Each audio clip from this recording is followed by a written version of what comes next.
Seorang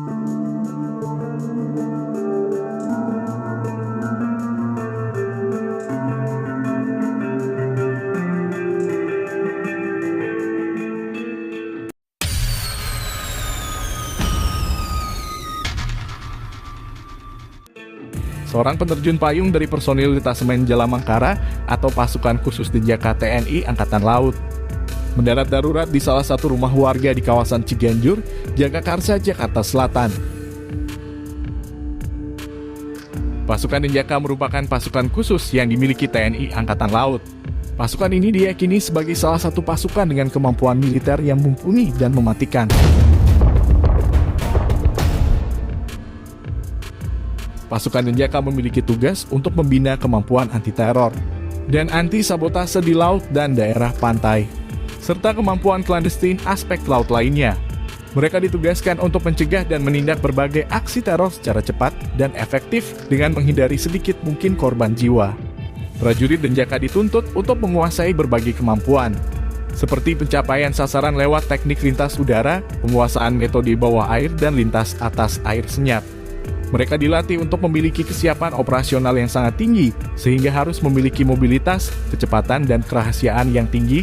Tak hanya itu, sebagai pasukan khusus, Denjaka memiliki IQ yang tinggi. Ini menjadi sebuah keharusan karena mereka dituntut untuk bisa mengatasi masalah dengan cepat, terutama saat misi penyusupan di daerah operasi. Prajurit dari pasukan elit TNI Angkatan Laut itu tengah melaksanakan standar kemampuan perorangan lanjutan keparaan terjun free fall. Namun pada saat itu cuaca buruk dan berbadai sehingga angin kencang membuat pasukan elit Denjaka melakukan pendaratan darurat. Dalam latihan itu seharusnya sang prajurit mendarat di Pangkalan Udara Angkatan Laut di Pondok Cabe, tapi akibat badai besar malah nyasar ke Ciganjur. Cuaca buruk serta angin kencang yang menyebabkan salah satu prajurit harus mendarat darurat di pemukiman warga. Prajurit tersebut berhasil mendarat darurat dalam kondisi baik-baik saja tanpa cedera. Insiden ini terekam kamera amatir dari sejumlah warga pada saat detik-detik prajurit TNI terombang-ambing di udara. Setelah berhasil mendarat di halaman rumah warga, tampak juga parasut yang menyangkut di atas pohon. Terlihat dibantu oleh warga untuk melakukan evakuasi. Program latihan aspek udara itu merupakan program rutin yang bertujuan untuk terus meningkatkan profesionalisme, kemampuan dan militansi prajurit Denjaka.